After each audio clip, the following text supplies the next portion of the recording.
전도에 대해 더 궁금하시거나 도움이 필요하신 구독자님들은 아래 주소로 연락 주시기 바랍니다. 여러분 안녕하십니까. 박용배TV의 박용배 목사입니다. 오늘은 두 번의 위기에 살아남은 박호준 씨의 사연을 좀 소개하려고 합니다. 박준호 씨는 올해 나이 30살이며 대기업의 직원으로 근무한다고 합니다. 연세대학교 4학년 중이던 박준호 씨는 2014년 4월 16일 군 입대를 앞두고 자전거로 제주도를 일주하고 군에 가고 싶어서 자전거를 싣고 세월호를 탔는데 세월호가 평범항에서 침몰하는 비극을 만났다고 합니다. 배는 기울어졌고 점점 가라앉는데 배 안에서 방송은 가만히 있어야만, 배 안에 있어야만 살 수 있다고 이렇게 안내 방송이 나왔다고 합니다. 창을 통해서 바깥을 내다보니까 구명보트들이 대기하고 있는데 배의 유리창을 깨뜨리고 탈출해야 되겠는데 소화기를 가지고 유리창을 깨니까 너무 유리창이 두꺼워서 깨어지지 않고 소화기가 완전히 깨져버렸다는 거죠.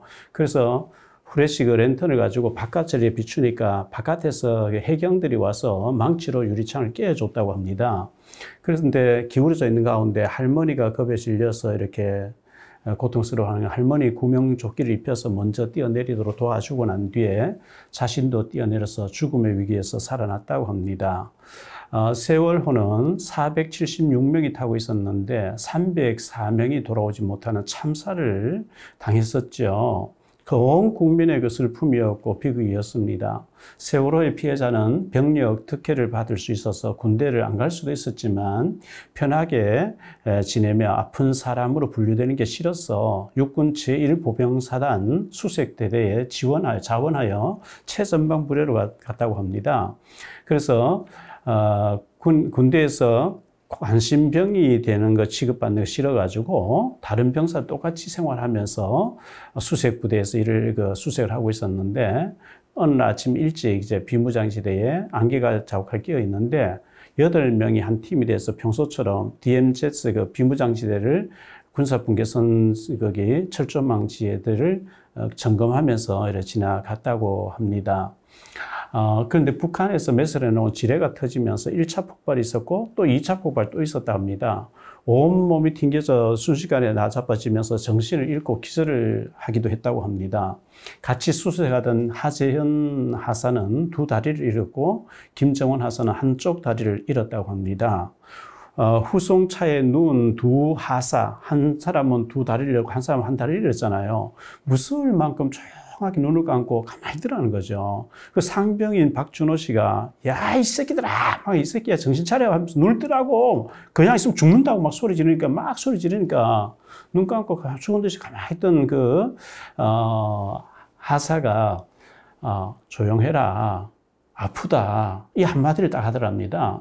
다리가 한쪽 떨어져 나고 2개 떨어져 나서 얼마나 아프겠어요. 그런데 눈 감고 그 고통을 참고 가만히 있는데 죽는 줄 알고 정신 차리라고 막 욕을 하면서 소리 질렀는데 조용해라.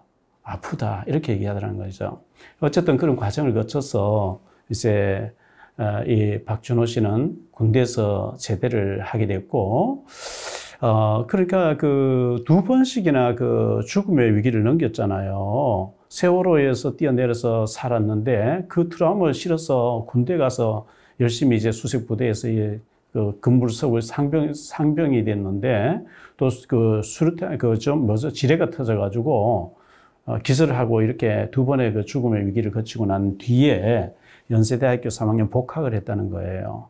군대 가기 전에는 자기 성적이 F 학점만 겨우 면할 정도로 그렇게 이제 대충 했다는 거죠, 공부를. 근데 2번의 죽음의 위기를 넘기고 난 뒤에 복학한 이후에 7개 과목, 8개 과목을 21 학점을 수강하는데 얼마나 열심히 했든지 올 A 플러스 학점을 받았다는 거예요. 졸업식장에서 최우등 총장상을 받았다고 합니다. 졸업 후에 대기업 취직을 하려고 했지만 6차례 떨어졌대요. 그래서 대학원에 다니면서 매일 새벽에 수백 개씩의 예상 문제를 풀면서 공부해서 기업과 이제 취업을 성공했다고 하는데요.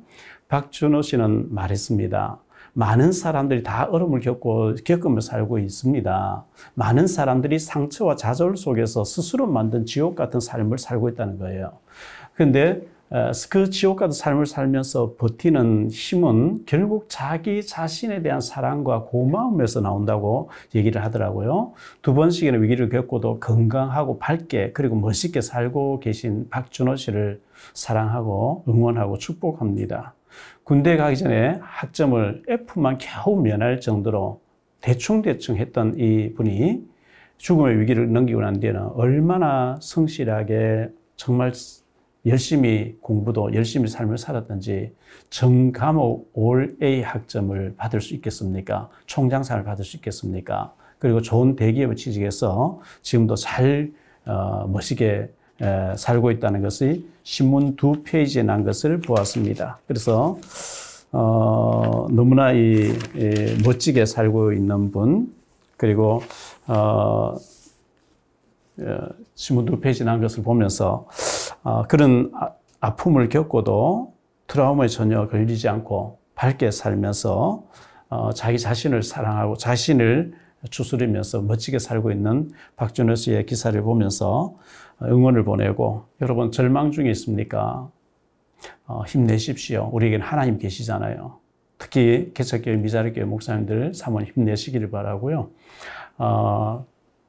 하늘이 내려앉아도 솟아날 구멍이 있는 것처럼 우리에게는 하나님 배경을 가지고 있고 기도하는 비밀을 가지고 있으니까 믿음으로 기도하면서 믿음으로 살면 하나님 반드시 축복하시리라 저는 믿어요. 대충대충 하지 마시고요. 정말 하나님 앞에 마음을 다하고 힘을 다하고 정성을 다해서 하나님을 섬기고 하나님 찾고 믿음으로 우리가 도전하고 또 전도도 하고 기도도 하면 하나님 반드시 축복하신다고 저는 믿습니다. 이분이 예수 믿는지 안 믿는지 그건 모르겠습니다만은 대충 하던 그 공부를 정말 열과 성을 다하니까 올 A 학점에 총장상을 받는 것처럼 전혀 그 군에 가기 전에 하고 사고 나기 전에 하고 사고 이후에 두 번씩이나 사고 이후에 전혀 다른 생을 살고 있는 멋지게 그 대기업에 아주 엘리트 코스를 밟고 있는 이분을 볼 때 우리는 하나님 배경 가지고 있고 비록 그런 어려움은 안 겪었지만 도전하면 된다고 저는 믿거든요. 사랑합니다. 힘내십시오. 다음 시간에 또 뵙겠습니다. 여러분의 구독과 좋아요, 알림 설정은 전도와 선교에 큰 도움이 됩니다.